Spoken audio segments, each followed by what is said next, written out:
السلام علیکم ورحمۃ اللہ وبرکاتہ۔ ان الحمد للہ وصلی اللہ علی نبینا محمد ومن والاه، اما بعد۔ معزز سامعین کرام، آج کے درس کا عنوان ہے قربانی کے بنیادی احکام و مسائل۔ اللہ تعالیٰ نے قرآن کریم کے اندر ارشاد فرمایا فصل لربک وانحر، کہ اپنے رب کے لیے صلاۃ ادا کیجیے اور قربانی کیجیے۔ اللہ تعالیٰ نے ہمیں قربانی کرنے کا حکم دیا ہے۔ اسی طریقے سے رسول اکرم صلی اللہ علیہ وسلم نے ایسے شخص کو مصلی اور عیدگاہ کے قریب آنے سے منع فرمایا جو طاقت رکھتے ہوئے بھی قربانی نہیں کرتا ہے۔ ان ہدایات کو سامنے رکھتے ہوئے ہر مسلمان کی ذمہ داری بنتی ہے کہ اگر اس کے پاس طاقت و قوت اور استطاعت ہے تو وہ قربانی کرے۔ قربانی کیسے کریں گے، اس کا طریقہ کیا ہوگا، رسول اکرم صلی اللہ علیہ وسلم کی سنت کیا ہے، اس سلسلے میں آپ صلی اللہ علیہ وسلم کی ہدایات اور رہنمائی اور احادیث آپ کے پیش خدمت ہیں۔ یہ اس لیے تاکہ آپ ان کو سامنے رکھتے ہوئے اس سنت کو ادا کریں اور اللہ تبارک و تعالیٰ کے مقرب بندے بنیں اور اجر و ثواب کے مستحق ٹھہریں، کیونکہ جب تک عبادت کے اندر اخلاص نہ ہو اور سنت رسول کے مطابق نہ ہو وہ عبادت قابل قبول نہیں ہوتی ہے۔ لہذا اس بات کا خیال رکھنا ضروری ہے۔ قربانی ہے کیا چیز؟ عید الاضحیٰ کی نماز کے بعد 10، 11، 12، 13 ذی الحجہ میں سے کسی بھی دن بہیمۃ الانعام یعنی بکری، بھیڑ، گائے اور اونٹ میں سے کسی جانور کو شرعی طریقے پر اللہ تعالیٰ کا تقرب حاصل کرنے کے لیے بطور قربانی پیش کرنا قربانی کہلاتا ہے۔ اس سلسلے میں آپ صلی اللہ علیہ وسلم کی کیا ہدایت ہے جو قربانی کرنا چاہتا ہے؟ رسول اللہ صلی اللہ علیہ وسلم نے فرمایا اذا رأیتم ہلال ذی الحجہ واراد احدکم ان یضحی فلیمسک عن شعرہ واظفارہ، صحیح مسلم حدیث نمبر 1977۔ جب تم ذی الحجہ کا چاند دیکھو اور تم میں سے کوئی شخص قربانی کرنے کا ارادہ کرے تو اسے اپنے بال اور ناخن تراشنے سے رک جانا چاہیے۔ اس حدیث سے ثابت ہوا کہ قربانی کرنے والے شخص کو یکم ذی الحجہ سے لے کر قربانی کرنے تک اپنے بال اور ناخن نہیں تراشنے چاہیے۔ اب رہی بات اگر کسی شخص کا ناخن ٹوٹ جائے یا ایسی خرابی ہو جائے کہ ناخن تراشنا ضروری ہو تو پھر ایسا کرنا جائز ہے، جیسا کہ اجماع سے ثابت ہے۔ اور اگر کوئی شخص جس کے پاس طاقت نہیں ہے کہ وہ جانور خرید سکے، قربانی کر سکے، تو اسے کیا کرنا چاہیے؟ عبداللہ بن عمر بن عاص رضی اللہ عنہ کہتے ہیں کہ نبی کریم صلی اللہ علیہ وسلم نے فرمایا امرت بیوم الاضحى عیدا جعلہ اللہ عز وجل لهذه الامة قال الرجل ارأيت ان لم اجد الا اضحية انثى افاضحي بها قال لا ولكن تأخذ من شعرك واظفارك وتقص شاربك وتحلق آنتك فتلك تمام اضحيتك عند اللہ عز وجل۔ سنن ابی داؤد حدیث نمبر 2789، سنن نسائی حدیث نمبر 4370۔ سنن نسائی کے اندر جو الفاظ ہیں وہ منیحۃ انثیٰ کے ہیں۔ اضحیٰ کے دن یعنی 10ویں ذی الحجہ کو مجھے عید منانے کا حکم دیا گیا، جسے اللہ عز و جل نے اس امت کے لیے مقرر و متعین فرمایا ہے۔ ایک شخص کہنے لگا بتائیے اگر میں مادہ اونٹنی یا بکری کے علاوہ کوئی اور چیز نہ پاؤں، اور سنن صحیح کی روایت کے مطابق منیحہ کے علاوہ کچھ نہ پاؤں۔ منیحہ کہتے ہیں اس مادہ جانور کو جو کسی کو عاریتاً دودھ استعمال کرنے کے لیے دی گئی ہو اور بعد میں واپس لے لی جائے، اس طرح سے اس کی قربانی نہیں کر سکتا ہے۔ تو فرمایا کہ اگر اس کے علاوہ میرے پاس کوئی جانور نہ ہو تو آپ نے فرمایا کہ اس کی قربانی مت کرو، تم اپنے بال کتر لو، ناخن تراش لو، مونچھ کتر لو اور زیر ناف کے بال صاف کر لو۔ اللہ عز و جل کے نزدیک ثواب میں بس یہی تمہاری پوری قربانی ہے۔ امام البانی رحمۃ اللہ علیہ کے نزدیک یہ حدیث عیسیٰ کے مجہول ہونے کی وجہ سے ضعیف ہے، جبکہ ابن حجر رحمۃ اللہ علیہ نے ان کو صدوق کہا ہے۔ اسی وجہ سے شیخ مساعد بن سلیمان الراشد نے احکام العیدین للفریابی کی تحقیق و تخریج میں اس حدیث کو حسن قرار دیا ہے۔ اس اعتبار سے یہ حدیث حسن ہے اور اس پر عمل کرنا بہتر ہے اور اس کی وجہ سے انسان ثواب کا مستحق ٹھہرے گا۔ اس لیے اس حدیث سے معلوم ہوا کہ جو شخص قربانی کرنے کی طاقت نہ رکھتا ہو، اگر وہ یکم ذی الحجہ سے لے کر نماز عید تک بال نہ کٹوائے اور ناخن نہ تراشے تو اسے پوری قربانی کرنے کا ثواب ملتا ہے۔ اب رہی بات قربانی کا وقت کیا ہے، کس وقت ہم قربانی پیش کریں گے، تو قربانی کا وقت نماز عید کے بعد شروع ہوتا ہے اور 13 ذی الحجہ کو غروب آفتاب تک رہتا ہے۔ جندب بجلی رضی اللہ تعالیٰ عنہ نے بیان کیا کہ نبی کریم صلی اللہ علیہ وسلم نے عید الاضحیٰ کی نماز کے بعد خطبہ دیتے ہوئے فرمایا، من کان ذبح قبل ان یصلی فلیعد مکانہ ومن لم یذبح فلیذبح بسم اللہ۔ صحیح مسلم حدیث نمبر 5067۔ جس آدمی نے نماز عید سے پہلے قربانی کر لی ہو اسے چاہیے کہ اس کی جگہ دوسری قربانی کرے، اور جس نے نہ کی ہو تو وہ اللہ کا نام لے کر کے اب ذبح کرے۔ یہ حدیث بتلاتی ہے کہ عید کی نماز سے پہلے قربانی صحیح نہیں ہے، اور اگر کسی نے قربانی کر لی ہے تو اسے دوبارہ قربانی کرنی ہوگی۔ 11، 12، 13 ذی الحجہ کو ایام تشریق کہتے ہیں، اور حضرت زبیر بن مطعم رضی اللہ تعالیٰ عنہ کی روایت ہے، کہتے ہیں کہ رسول اللہ صلی اللہ علیہ وسلم نے فرمایا، کل ایام تشریق ذبح، کہ ایام تشریق کے سارے دن ذبح کے دن ہیں۔ حدیث فتح الباری کے اندر موجود ہے اور حسن سند کے ساتھ موجود ہے۔ قربانی کے آداب اور اس کا طریقہ کیا ہے، کس طریقے سے قربانی کریں گے، تو یاد رکھیں قربانی کرنے کے 2 طریقے ہیں، ان میں سے کوئی بھی طریقہ اپنا کر کے آپ قربانی کر سکتے ہیں۔ نمبر 1 نحر،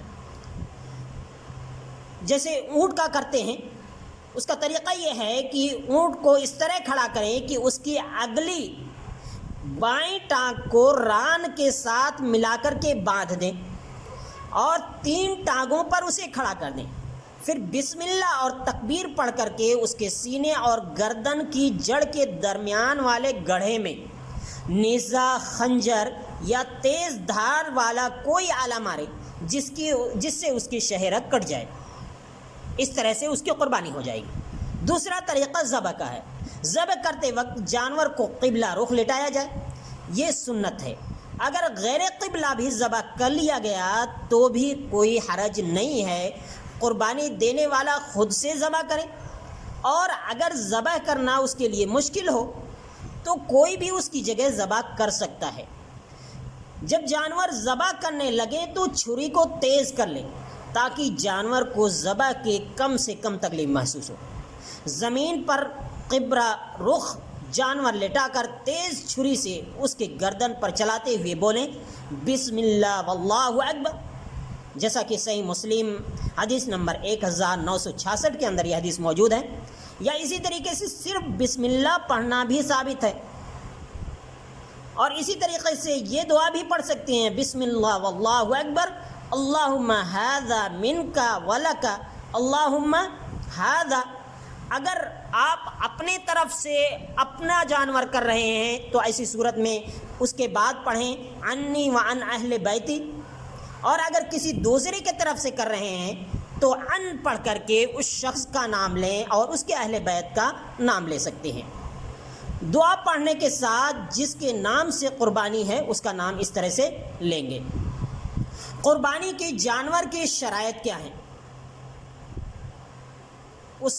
کس قسم کے جانور کی قربانی کرنی چاہیے، تو آئیے دیکھتے ہیں اس سلسلے میں اللہ تبارک و تعالیٰ نے ہمیں کیا ہدایت دی ہے اور رسول اکرم صلی اللہ علیہ وسلم کی طرف سے کیا ہدایت ہے۔ تو قربانی کے جانوروں کے متعلق اللہ تعالیٰ نے ان کی تعین فرماتے ہوئے فرمایا، ثمانیۃ ازواج من الضأن اثنین ومن المعز اثنین قل الذکرین حرم ام الانثیین اما اشتملت علیہ ارحام الانثیین نبئونی بعلم ان کنتم صادقین ومن الابل اثنین ومن البقر اثنین الانعام آیت نمبر 142 تا 143. 8 اقسام ہیں، بھیڑ میں سے 2 اور بکری میں سے 2. کہہ دیجئے کیا ان دونوں اس نے دونوں نر حرام کیے یا دونوں مادہ، یا وہ جس پر دونوں ماداؤں کے رحم لپٹے ہوئے ہیں؟ مجھے کسی علم کے ساتھ بتاؤ اگر تم سچے ہو. اور اونٹوں میں سے 2 اور گایوں میں سے 2. اللہ تعالیٰ نے نام لے کر 8 قسم کی قربانی کے جانور کی تعین خود کر دی ہے، جبکہ کھائے جانے والے جانور بے شمار ہیں. تو پتہ چلا کہ ان کے علاوہ کسی اور جانور کی قربانی جائز نہیں ہے. اور یہ بھی پتہ چلا کہ نر اور مادہ دونوں طرح کے جانور کی قربانی کر سکتے ہیں. اسی طریقے سے رسول اکرم صلی اللہ علیہ وسلم نے ارشاد فرمایا کہ صرف مسنہ یعنی داتا جانور ہی کی قربانی جائز ہے، اور اگر تنگی کی وجہ سے داتا نہ مل سکیں تو پھر بھیڑ یعنی دمبے کا جزع جو 1 سال کا دمبا ہو اس کی قربانی جائز ہے. جیسا کہ جابر رضی اللہ تعالیٰ عنہ روایت کرتے ہیں کہ آپ صلی اللہ علیہ وسلم نے فرمایا لا تذبح الا مسنہ الا ان يعثر عليكم فتذبحوا جزعة من الضان. صحیح مسلم حدیث نمبر 5082. تم مسنہ یعنی داتا کے سوا قربانی کا جانور ذبح نہ کرو، سوائے اس کے کہ اگر تمہیں ایسا جانور نہ ملے تو تم 1 سال سے کم عمر کا جانور یعنی دمبے کو ذبح کر سکتی ہو. تنگی سے مراد صرف یہ ہے کہ مارکیٹ اور منڈی میں پوری کوشش اور تلاش کے باوجود بھی داتا جانور نہ مل سکے. اسی طریقے سے رسول اکرم صلی اللہ علیہ وسلم نے 4 طرح کے جانور کی قربانی سے منع فرمایا. فرمایا لا يجوز من الضحايا العوراء البين عورها والعرجاء البين عرجها والمريضة البين مرضها والعجفاء التي لا تنقي. صحیح النسائی حدیث نمبر 4383. کہ 4 طرح کے جانور میں پہلا وہ جو واضح طور پر کانا ہو، دوسرا وہ جو واضح طور پر لنگڑا ہو، تیسرا وہ جو واضح طور پر بیمار ہو، اور چوتھا وہ کہ بہت زیادہ کمزور جانور جس کی ہڈیوں کا صرف ڈھانچہ ہو، گودا نہ ہو. تو یہ ایسے جانور ہیں جن کی قربانی سے رسول اکرم صلی اللہ علیہ وسلم نے منع فرمایا ہے، لہذا اس کا خیال رکھیں جانور خریدتے وقت.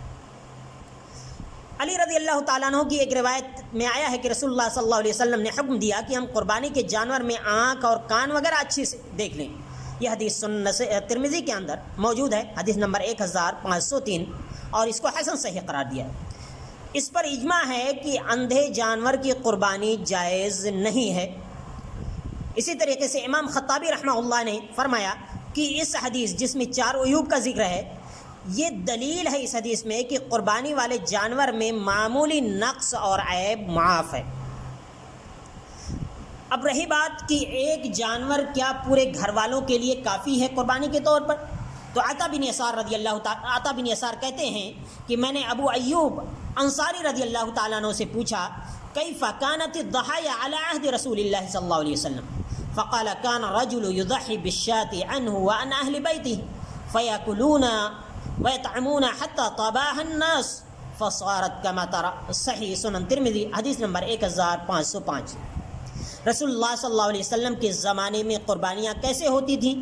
انہوں نے کہا کہ ایک آدمی اپنے اور اپنے گھر والوں کی طرف سے ایک بکری قربانی کرتا تھا. وہ لوگ خود کھاتے تھے اور دوسروں کو بھی کھلاتے تھے، یہاں تک کہ لوگ کثرت سے قربانی کرنے پر فخر کرنے لگے.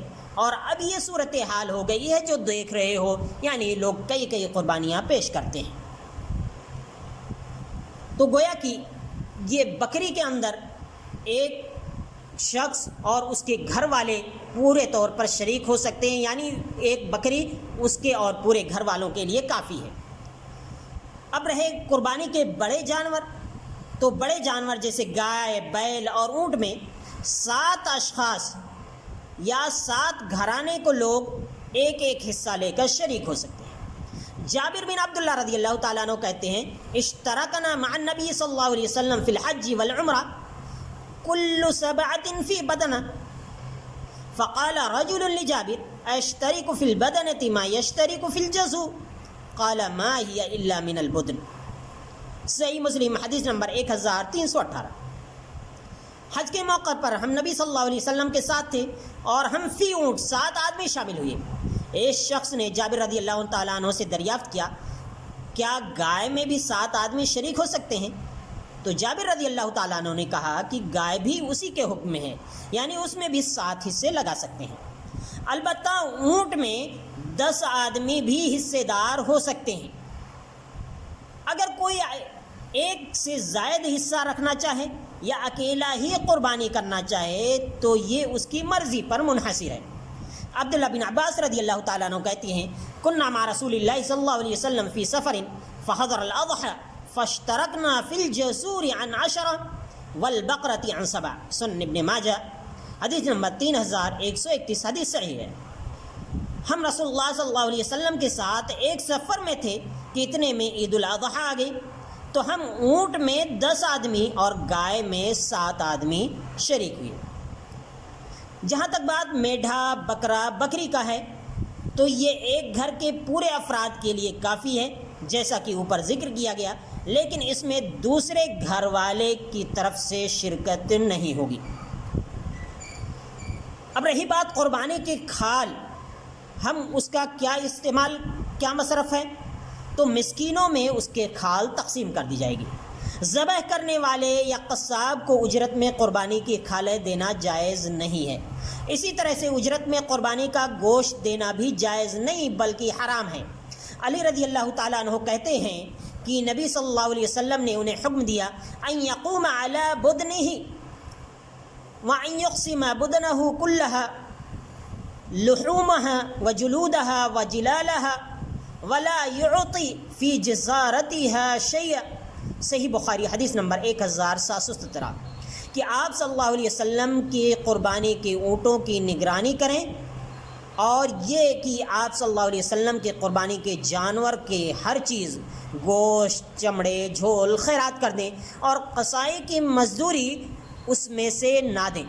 پتہ چلا کہ اس میں سے یعنی قربانی کے جانور میں سے کوئی بھی چیز مزدوری کے طور پر قصائی کو دینا جائز نہیں ہے. قربانی کا گوشت اس کا کیا مصرف ہے، تو قربانی کا گوشت غربا مساکین پر صدقہ کریں، دوست احباب اور عزیز و اقارب کو تحفہ دیں اور خود بھی ضرورت کے مطابق کھائیں اور کچھ دنوں کے لیے چاہیں تو اسے بچا کر رکھیں، جمع کر کے رکھیں، بعد میں کھائیں. رسول اللہ صلی اللہ علیہ وسلم نے ارشاد فرمایا کلوا وادخروا وتصدقوا، کھاؤ، ذخیرہ کرو اور صدقہ کرو. صحیح مسلم حدیث نمبر 1971. پتہ چلا کہ کھانا، صدقہ کرنا اور جمع کر کے رکھنا یہ جائز ہے، کوئی بھی طریقہ اپنا سکتے ہیں. نبی صلی اللہ علیہ وسلم کی طرف سے یا میت کی طرف سے قربانی کا کیا حکم ہے؟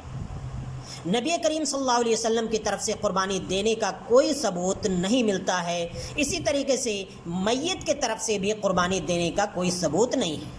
صحابہ کرام سے زیادہ نبی کریم صلی اللہ علیہ وسلم سے کوئی محبت نہیں کر سکتا، مگر ان میں سے کسی نے بھی نبی صلی اللہ علیہ وسلم کے نام سے قربانی ثابت نہیں ہے، ان میں سے کسی نے بھی قربانی نہیں کی ہے.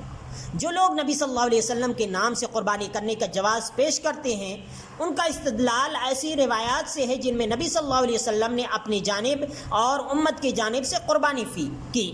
حدیث ہے ثم اخذها واغشى الكبش فاضجعه ثم ذبحه ثم قال بسم الله اللهم تقبل من محمد وآل محمد ومن امت محمد ثم ضحى به.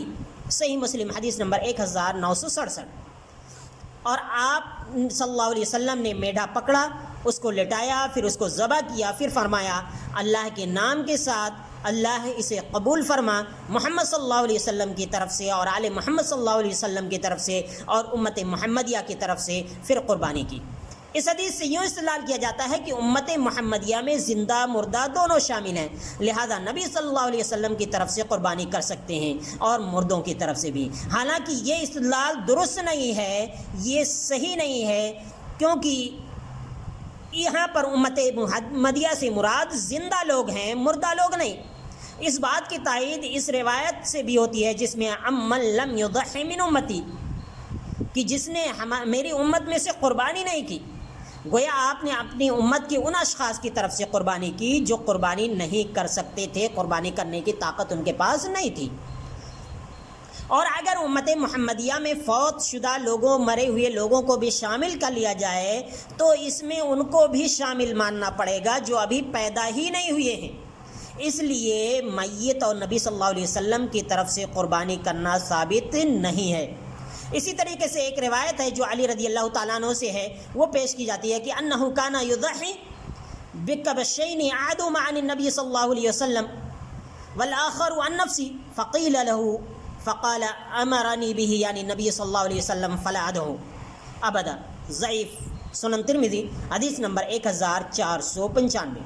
یعنی وہ دو میڑھے کی قربانی کرتے تھے، ایک نبی صلی اللہ علیہ وسلم کی طرف سے اور دوسرا اپنی طرف سے۔ اس بات کے تعلق سے ان سے پوچھا گیا تو انہوں نے کہا کہ آپ یعنی نبی صلی اللہ علیہ وسلم نے مجھے اس کا حکم دیا ہے، لہذا میں اسے چھوڑ نہیں سکتا۔ واضح رہے کہ یہ روایت صحیح نہیں ہے، اس کی سند میں شریک بن عبداللہ کثیر الخطا ہونے کی وجہ سے ضعیف ہیں۔ اسی طریقے سے ان کے شیخ ابو الحسن حسن کوفی مجہول ہیں، اس وجہ سے یہ روایت ضعیف ہے، یہ دلیل نہیں پکڑی جا سکتی۔ گویا میت اور نبی صلی اللہ علیہ وسلم کی طرف سے قربانی کرنا سنت سے ثابت نہیں، کسی کے لیے جائز نہیں کہ میت یا نبی کریم صلی اللہ علیہ وسلم کے نام سے عید الاضحیٰ پر قربانی کرے۔ رہی بات یہ کہ اگر ہدیہ میں کوئی شخص قربانی کا جانور کسی کو دیتا ہے یا پیسہ دیتا ہے قربانی کرنے کے لیے تو اس کا کیا حکم ہے؟ آج کل مالدار لوگ یا خیراتی ادارے جانور خرید کر یا اس کی قیمت مسکینوں میں تقسیم کرتے ہیں تاکہ وہ بھی قربانی دے سکیں۔ ایسی قربانی کا جانور یا پیسہ مساکین کو قبول کرنے میں کوئی حرج نہیں ہے۔ اللہ کی توفیق سے ہدیہ کرنے والے اور قربانی دینے والے دونوں کو اجر و ثواب ملے گا۔ نبی صلی اللہ علیہ وسلم نے بھی صحابہ کرام کو قربانی عطا فرمائی۔ عقبہ بن عامر جوہنی رضی اللہ عنہ نے بیان کیا کہ قسم النبی صلی اللہ علیہ وسلم بین اصحابہ ضحایا فصارت لعقبہ جزع فقلت یا رسول اللہ صارت جزع قال ضحی بها۔ صحیح بخاری حدیث نمبر 5547۔ نبی کریم صلی اللہ علیہ وسلم نے اپنے صحابہ میں قربانی کے جانور تقسیم کیے۔ حضرت عقبہ رضی اللہ تعالیٰ عنہ کے حصے میں 1 سال سے کم کا بکری کا بچہ آیا۔ انہوں نے بیان کیا کہ میں نے عرض کیا کہ اے اللہ کے رسول صلی اللہ علیہ وسلم، میرے حصے میں تو 1 سال سے کم کا بچہ آیا ہے۔ حضرت صلی اللہ علیہ وسلم نے فرمایا تم اسی کی قربانی کر لو۔ ایک دوسری روایت میں ہے کہ یہ تمہارے سوا کسی اور کے لیے جائز نہیں ہے، یعنی دوسروں کے لیے داتا کا قربانی کرنا ضروری ہے۔ کوئی شخص سفر کی حالت میں ہے تو پھر وہ قربانی کرے یا نہ کرے تو مسافر بھی قربانی دے سکتا ہے۔ نبی صلی اللہ علیہ وسلم نے سفر میں قربانی دی ہے، چنانچہ ثوبان رضی اللہ تعالیٰ عنہ سے روایت ہے ذبح رسول اللہ صلی اللہ علیہ وسلم ضحیتہ ثم قال یا ثوبان اصلح لی لحم هذه فلم ازل اطعمه منها حتى قدم المدینہ۔ صحیح مسلم حدیث نمبر 1975۔ رسول اللہ صلی اللہ علیہ وسلم نے قربانی کے ایک جانور کو ذبح کر کے فرمایا ثوبان اس کے گوشت کو درست کر لو، یعنی ساتھ لے لو، جانے کے لیے تیار کر لو، پھر میں وہ گوشت آپ کو کھلاتا رہا یہاں تک کہ آپ مدینہ تشریف لے آئے۔ اسی طریقے سے ایک مسئلہ ہے کہ قربانی کے بڑے جانور میں عقیقہ کا حصہ لگانا، کیا ایسا کرنا جائز ہے؟ واضح رہے بڑے جانور میں عقیقہ دینا احادیث سے ثابت ہی نہیں ہے، صرف قربانی ثابت ہے، وہ بھی صرف گائے، بیل، اونٹ میں، بڑے جانوروں میں سے۔ جب بڑے جانور میں عقیقہ دینا ثابت ہی نہیں ہے تو اس میں کئی بچوں کے عقیقہ کا حصہ ڈالنا کیسے صحیح ہو جائے گا؟ بعض علماء نے جنہوں نے بڑے جانور میں عقیقہ کو جائز کہا ہے، ان کے ہاں بھی ایک جانور میں کئی بچوں کا حصہ ڈالنا صحیح نہیں ہے، کیونکہ عقیقہ میں ہر بچہ کی طرف سے خون بہانے کا حکم ہے۔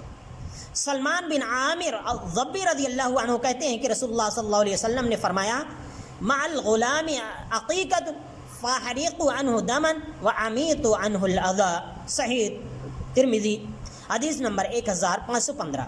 یعنی لڑکے کی پیدائش پر عقیقہ ہے، لہذا جانور ذبح کر کے اس کی طرف سے خون بہاؤ اور اس سے گندگی دور کرو۔ یہاں حصہ لگانے کی اجازت نہیں ہے، تو پتہ چلا کہ بڑے جانوروں کے اندر عقیقہ کا حصہ لگانا یہ صحیح نہیں ہے۔ عورت کیا قربانی کا جانور ذبح کر سکتی ہے؟ اس کے بارے میں کیا حکم ہے؟ امام بخاری رحمۃ اللہ علیہ نے باب من ذبح ضحیۃ غیرہ کے تحت بیان کیا ہے کہ ابو موسیٰ رضی اللہ تعالیٰ عنہ نے اپنی بیٹیوں کو اپنے ہاتھوں سے قربانی کرنے کا حکم دیا۔ مسیب بن رافع کہتے ہیں ان ابا موسیٰ کان یامر بناتہ ان یذبحن نصائقہن بایدیہن۔ حافظ ابن حجر رحمۃ اللہ علیہ نے فتح الباری کے اندر اس کی سند کو صحیح قرار دیا کہ ابو موسیٰ اشعری رضی اللہ تعالیٰ عنہ اپنی بیٹیوں کو حکم دیا کہ وہ اپنی قربانیاں خود ذبح کریں۔ مستدرک حاکم میں متصل سند کے ساتھ یہ حدیث مروی ہے کہ ابو موسیٰ اشعری رضی اللہ تعالیٰ عنہ نے اپنی بیٹیوں کو حکم دیا کرتے تھے کہ وہ اپنے ہاتھوں سے اپنی قربانیاں ذبح کیا گئے۔ حافظ ابن حجر رحمۃ اللہ علیہ بیان کرتے ہیں کہ مستدرک حاکم میں واقعی اس امر کی سند صحیح ہے۔ دیکھیں فتح الباری 10/25۔ کعب بن مالک رضی اللہ تعالیٰ عنہ سے اسی طرح سے ایک روایت مروی ہے کہ ان امرأۃ ذبحت شاة بحجر فسئل النبی صلی اللہ علیہ وسلم عن ذلك فامر باکلها، صحیح بخاری حدیث نمبر 5504، کہ ایک عورت نے بکری پتھر سے ذبح کر لی تھی تو نبی کریم صلی اللہ علیہ وسلم سے اس کے بارے میں بھی پوچھا گیا تو آپ نے اس کے کھانے کا حکم صادر فرمایا۔ تو ان احادیث سے پتہ چلتا ہے کہ عورتیں قربانی کا جانور خود بھی ذبح کر سکتی ہیں۔ اسی طریقے سے قربانی کا جانور پہلے سے خرید کر کے اسے کھلا پلا کر موٹا تازہ کرنا یہ بہتر ہے۔ اسی طریقے سے عیدگاہ میں قربانی کا جانور ذبح کرنا جائز ہے، اور عیدگاہ کے باہر بھی اپنے گھر یا گھر سے باہر وغیرہ بھی قربانی کرنا جائز ہے۔ صحیح بخاری حدیث نمبر 5551 اور حدیث نمبر 5552 کے اندر یہ چیز موجود ہے۔ قربانی کا جانور خود ذبح کرنا سنت ہے، اور دوسرے سے بھی اگر چاہیں تو ذبح کروا سکتے ہیں۔ دیکھیے موطا امام مالک 145، اگر مسنون یا نفلی قربانی کا جانور گم ہو جائے تو جانور کے مالک کی مرضی ہے کہ دوسرا جانور لے کر قربانی کرے یا نہ کرے۔ سنن کبریٰ جلد نمبر 9 صفحہ 289، اس حدیث کی سند صحیح ہے۔ اسے پتہ چلا کہ اگر قربانی کا جانور گم ہو جائے، چوری ہو جائے یا فوت ہو جائے تو پھر اسے اختیار ہے چاہے دوبارہ قربانی خرید کر کے کرے یا نہ کرے۔ اسی طریقے سے عبداللہ بن زبیر رضی اللہ تعالیٰ عنہ قربانی کے جانوروں میں ایک کانی اونٹنی دیکھی تو فرمایا کہ اگر یہ خریدنے کے بعد کانی ہوئی ہے تو اس کی قربانی کر لو، اور اگر خریدنے سے پہلے یہ کانی تھی تو اسے بدل کر کے دوسری اونٹنی قربانی کرو۔ یہ حدیث بھی سنن کبریٰ بیہقی کے اندر جلد نمبر 9 صفحہ 289 میں صحیح سند کے ساتھ موجود ہے۔ اس حدیث سے پتہ چلا کہ اگر کوئی خریدنے کے بعد کوئی جانور میں عیب آ جاتا ہے تو پھر اسی جانور کی قربانی کرنا کافی ہوگا، الگ سے دوسرے جانور کی قربانی کے لیے الگ سے دوسرا جانور خریدنا ضروری نہیں ہے۔ اگر قربانی کا ارادہ رکھنے والا کوئی شخص ناخن یا بال کٹوا دے اور پھر قربانی کرے تو اس کی قربانی ہو جائے گی، لیکن یہ شخص گنہگار ہوگا، اس لیے اس بات کا خیال رکھیں۔ اب دوسرے کی طرف اگر قربانی ہم کر رہے ہیں تو ایسی صورت میں قربانی کرتے وقت اس آدمی کا نام لیں گے اور کہنا چاہیے کہ یہ قربانی اس کی طرف سے ہے۔ کیا خصی کی قربانی جائز ہے؟ واضح رہے کہ اس کے ناجائز ہونے کی کوئی بھی صحیح دلیل موجود نہیں ہے۔ اور بلکہ رسول اکرم صلی اللہ علیہ وسلم سے ثابت ہے، جابر رضی اللہ تعالیٰ عنہ کہتے ہیں کہ ان رسول اللہ صلی اللہ علیہ وسلم اتي بکبشین املحین عظیمین اقرنین موجوعین فاضجع احدہما فقال بسم اللہ واللہ اکبر اللہم ان محمد و امتہ من شہد لک بالتوحید وشہد لی بالبلاغ۔ ارواء الغلیل کے اندر یہ حدیث حسن سند کے ساتھ موجود ہے۔ حدیث نمبر 351۔ رسول اللہ صلی اللہ علیہ وسلم کے لیے قربانی کے 2 بڑے موٹے سینگ دار چتکبر خسی کی ہوئے میڈے لائے گئے۔ آپ نے ان دونوں میں سے ایک کو لٹایا اور کہا بسم اللہ واللہ اکبر، الہی محمد اور ان کی امت کی طرف سے جو اللہ کی توحید اور آپ صلی اللہ علیہ وسلم کی رسالت کی گواہی دیتے ہیں۔ تو پتہ چلا کہ خسی کی قربانی جائز ہے اور غیر خسی کی بھی جائز ہے۔ اگر کسی آدمی کو اللہ تعالیٰ نے مال و دولت عطا کیا ہے اور کئی قربانی کرنا چاہتا ہے تو بلا شبہ کر سکتا ہے، اس میں کوئی حرج نہیں، اس کو ثواب ملے گا، بلکہ مساکین اور عام مسلمانوں کا اس سے فائدہ ہوگا۔ اونٹ کی قربانی اگر کوئی کرتا ہے تو ظاہر سی بات ہے اونٹ کا گوشت کھائے گا، تو اس کے بارے میں ایک حکم ہے جو رسول اکرم صلی اللہ علیہ وسلم نے بیان فرمایا کہ ایسے شخص کا وضو ٹوٹ جاتا ہے اگر اونٹ کا گوشت کھاتا ہے، لہذا اسے صلاۃ ادا کرنے کے لیے، عبادت کے لیے وضو کرنا ضروری ہے۔ یہ حدیث صحیح مسلم کے اندر موجود ہے، حدیث نمبر 360 ہے۔ لہذا اس کا خیال رکھیں، اور دوسرے جانور مثلا گائے، بکری، بھیڑ کا گوشت کھانے سے وضو نہیں ٹوٹتا ہے۔ قربانی کے جانور پر سواری کا کیا حکم ہے؟ کیا سواری کر سکتے ہیں؟ تو ضرورت کے وقت سواری بھی کی جا سکتی ہے۔ ابو ہریرہ رضی اللہ تعالیٰ عنہ سے روایت ہے کہ ان رسول اللہ صلی اللہ علیہ وسلم رأى رجلا يسوق بدنة فقال اركبها فقال انها بدنة فقال اركبها قال انها بدنة قال اركبها ويلك في الثالثة او في الثانية۔ صحیح بخاری حدیث نمبر 1689۔ رسول اللہ صلی اللہ علیہ وسلم نے ایک شخص کو قربانی کا جانور لے جاتے دیکھا تو آپ نے فرمایا کہ اس پر سوار ہو جاؤ۔ اس شخص نے کہا یہ تو قربانی کا جانور ہے۔ آپ صلی اللہ علیہ وسلم نے فرمایا کہ اس پر سوار ہو جاؤ۔ اس نے کہا کہ یہ قربانی کا جانور ہے، تو آپ نے پھر فرمایا افسوس، سوار ہو جاؤ۔ دوسری یا تیسری مرتبہ آپ صلی اللہ علیہ وسلم نے یہ فرمایا، یعنی گویا کہ قربانی کے جانور پر ضرورت کے وقت سوار ہونا جائز ہے۔ رات میں قربانی کر سکتے ہیں کہ نہیں؟ بعض لوگ اعتراض کرتے ہیں اور کہتے ہیں کہ رات میں قربانی کرنا منع ہے، کیونکہ اللہ تعالیٰ نے فرمایا وَيَذْكُرُ اسْمَ اللَّهِ فِي أَيَّامٍ مَّعْلُومَاتٍ عَلَىٰ مَا رَزَقَهُم مِّن بَهِيمَةِ الْأَنْعَامِ۔ اس آیت میں اللہ تعالیٰ نے ایام کہا یعنی دن، تو واضح رہے کہ ایام بول کر کے دن اور رات یہاں دونوں مراد ہیں۔ اس طرح کی تعبیرات کثرت سے استعمال ہوتی ہیں، لہذا اس سے استدلال کرنا صحیح نہیں ہے۔ اسی طریقے سے ایک ضعیف حدیث لوگ پیش کرتے ہیں، ضعیف اور موضوع بھی ہے، کہ نہا رسول اللہ صلی اللہ علیہ وسلم عن الذبح باللیل۔ یہ حدیث محلہ ابن حزم اور اسی طریقے سے الوہم والایہام کے اندر موجود ہے۔ اس کی دونوں سندوں کے اندر، ایک سند کے اندر مبشر بن عبید مذکور ہیں جو کہ وضع حدیث میں معروف ہیں، لہذا اس اعتبار سے حدیث موضوع اور مرسل ہیں۔ دوسرے یہ کہ دوسری سند میں بقیہ بن ولید ہے جن کی حدیثیں بہت زیادہ ضعیف ہوتی ہیں، لہذا ان حدیثوں سے استدلال صحیح نہیں ہے، بلکہ رات میں قربانی کرنا جائز ہے۔ قربانی کا اصل مقصد کیا ہے؟